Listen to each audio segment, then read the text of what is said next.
Assalamualaikum warahmatullahi wabarakatuh. Alhamdulillahirabbil alamin. Wal aqibatu lil muttaqin wa la udwana illa 'alal zalimin. Allahumma shalli ala sayyidina Muhammad wa ala alihi wa sahbihi ajma'in. Amma ba'du. Kagem sedaya jamaah ingkang sakmenika lenggahan wonten ing mriki tempat, monggo kita sareng-sareng mirengaken punapa ingkang dipun dawuhake dening Kanjeng Nabi masalah fadilah salat tarawih. Ing monggo fadilahipun sampun kula waos mulai malam pertama ngantos sakmenika. Bilih sakmenika malam tanggal 22. Wa bilailati saniyati wa isrina jaya mal kiamati amina min kulli ghamin wa amin. Sinten kemawon ingkang salat tarawih malam tanggal 22, monggo Gusti Allah maringi anugerah, maringi hidayah.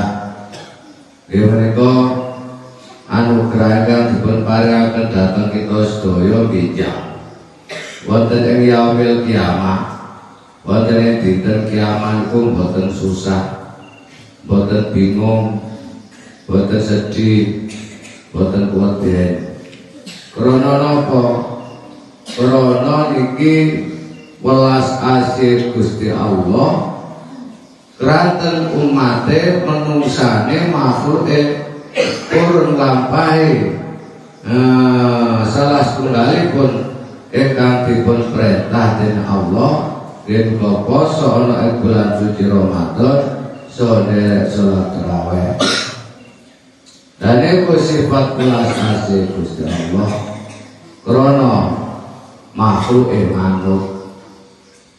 Lajengipun fadilah tarawih ingkang nomor 23 tasih benjing. Wa bilailati salisati wal isrina banallahu lahu madinatan fil jannah.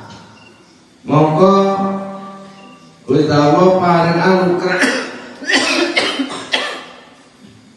dateng makhluk nggih menika dipun bangunaken kutha teng pundi teng swarga. Terus tiyang ingkang purun poso saha derek salat tarawih malam kaping 23 niku biarpun boten dadi boten dados napa-napa ning donya niku besok puasa krana pun duwe kutha, masih duwe kutha dadi pemimpin teng mriku teng napa teng surga. Mugi-mugi mawon anugerah menika bener-bener kita sedaya angsal lan bener-bener kita sedaya menika ibadah kita sedaya dipun terami dening Allah Subhanahu wa taala. Dan setelah Assalamualaikum warahmatullahi wabarakatuh.